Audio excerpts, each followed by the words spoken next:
357기 지정트랙지 추천을 하겠습니다. 태풍하고 무더위가 번갈아서 다가오고 있기 때문에 코스를 사실 종잡기가 어렵습니다. 그래서 오늘은 북한산 형제봉 소기천 코스를 여러분들께 추천하고자 합니다. 이곳은 아마 이렇게 제가 화살표로 그려놓으면 일로 가야 되겠구나. 바로 이제 감을 잡으실 거예요. 시작은 국민대학교를 찾아서 국민대 입구에서 형제봉 방면을 올라간 다음에 여기 북한산성 지역을 쭉 지나치시고 여기서 점심 식사를 하신 다음에 이제 소기천 방면으로 쭉 내려오시면 되는 되게 간단한 코스입니다. 혹시 이곳은 이제 난이도가 중에 속하고요. 총 도상거리는 한 10.5km가 되는데요. 이곳이 좀 어려우신 분들, 왜냐하면은 초반에 난이도가 조금 몰려 있습니다. 여기가 난이도가 조금 있는 편이에요. 그래서 형제봉 코스를 피하실 분들은 정릉에서 출발을 하신 다음에 똑같이 하산을 하면 되는데, 이 정릉 소기천 코스는 9.5km의 난이도가 거의 하에 속하기 때문에 초보자분들도 조금만 노력하면은 주파를 할 수 있는 코스입니다. 특히나 이제 경사도가 있는 형제봉에 비해서 정릉에서 올라가는 코스는 계곡을 끼고 올라가기 때문에 힘들면은 계곡에서 쉬면서 천천히 가시면 됩니다. 천천히 가서도 이 코스 같은 경우에 한 4시간이면은 충분히 갈 수가 있습니다. 출발지를 한번 보시면은 국민대 앞이라고 말씀을 드렸어요. 그래서 국민대는 4호선 기름역이랑 우이신설역, 정릉역에서 한 번에 가는 버스들이 여러 편 존재하고요. 보통 10분에 한 대 정도 버스가 있습니다. 그리고 이곳이 종점이기 때문에 어, 정류장을 헷갈릴 일은 없으실 것 같습니다. 이 출발지에 보시면은 간이 화장실이나 이쪽 맞은편에도 큰 화장실이 있기 때문에 출발지의 인프라는 좋은 편입니다. 자, 그러면은 이 코스의 총평을 한번 해보겠습니다. 이번 코스의 장점으로는 방제 방역이 잘 되어 있는 코스입니다. 이 방제 방역 하면은 약간 의아해 하실 수 있는데 굉장히 중요한 부분이에요. 우리가 여름철 트랙할 때 힘든 것이 총 5가지가 있는데 첫 번째는 그늘이 없는 코스예요. 그래서 이 그늘이 없는 코스라고 하면은 숲이 좀 없으면서 돌로만 된 산 같은 경우에는 그늘이 없겠죠. 그래서 이런 산들은 피해 주세요. 그래서 사실 북한산 같은 경우가 돌이 많기 때문에 조금 어, 삼가해야 될 코스들이 있습니다. 예를 들어서 뭐 사패산 같은 경우에도 사패산 정상 부근 가시면은 널찍한 이제 그 바위 마당들이 있지 않습니까? 이러한 코스들에서 사진을 찍으면 멋있긴 하지만 금방 일사병 걸릴 수가 있어요. 그래서 이런 곳들은 또 피해 주세요. 그리고 돌이 많은 산 같은 경우에 여름철에 조금 기피시 해야 될 이유 중에 하나가 우리가 겨울에 눈밭을 걷게 되면 눈이 부시죠.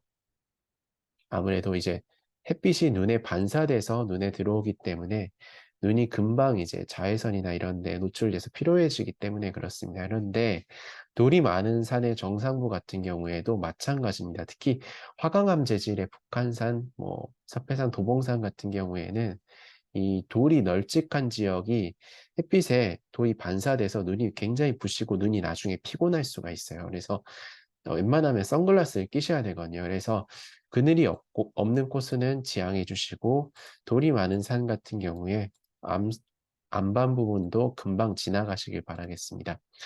그리고 바람이 불지 않는 분지 지형도 여러분들께서 삼가해 줘야 되는데 이중산이거나 막은 창일 때 어, 이럴 때 바람이 안 불어요. 그래서 이중산을 예를 들자면 북악산이나 인왕산을 예를 들 수 있어요. 뒤쪽에는 북한산이 있죠. 앞쪽에는 도심이죠. 그래서 이곳은 막은 산입니다. 남쪽으로 가면은 어, 뒤쪽에 광교산이 있고 앞쪽에는 청계산이 있는데 그 사이에 뭐 태봉산이나 뭐 이런 데들이 있지 않습니까? 이런 데들은 삼가해 주셔야 됩니다. 바람이 불지 않고 바람이 불지 않으면 모기와 벌레가 더 많습니다. 2번하고 3번이 연관되기 때문에 그렇기 때문에 이런 산들은 여러분들께서 삼가해 주시고요. 모기 및 벌레가 많은 곳들도 유의하셔야 됩니다. 특히 이 산에 방역이나 방제 등을 지자체에서 하는데요. 관할이 나뉜 곳이 있습니다. 뭐 예를 들어서 관악산 같은 경우에는 서울 지역도 있고 안양 지역도 있고 뭐 과천 지역도 있고 여러 가지로 나뉘지 않습니까? 청계산도 마찬가지로 그렇고요. 그래서 이렇게 한 산을 여러 지자체가 나눠서 쓸 경우에는 서로 책임을 떠넘기면서 모기 및 벌레 이제 방충을 안 하는 곳들이 많습니다. 그래서 이런 곳들은 조금 유의해 주시고요. 국립공원이나 도립공원 같은 경우에는 그래도 관리사무소가 있기 때문에 여기서 방역 방제를 합니다. 그래서 이런 곳들은 여름철에 이제 모기가 좀 적어요. 그래서 북한산이 악산임에도 불구하고 이번에 추천드린 이유가 바로 이것입니다. 약간 방충을 하기 때문에 좀 상쾌하죠. 그리고 물길이 근처에 없는 것도 삼가해 주세요. 그래서 최소한 등산길 또는 하산길에 계곡이 있으면 좋습니다. 그리고 대중교통 접근성이 좋아야 돼요. 너무 이제 대중교통에서 등산로 입구까지 멀면은 이때 이제 힘을 다 빼거나 일사병이 걸릴 수 있기 때문입니다. 이번 코스의 한번 장점을 한번 볼게요. 방역 방충이 잘 되어 있고요. 하산시에 악산임에도 불구하고 경사도가 완만하기 때문에 천천히 간다면 발목에 무리가 가지 않습니다. 다만 돌길이기 때문에 스틱을 지참하시고요. 완전 육산보다는 조금 힘듭니다.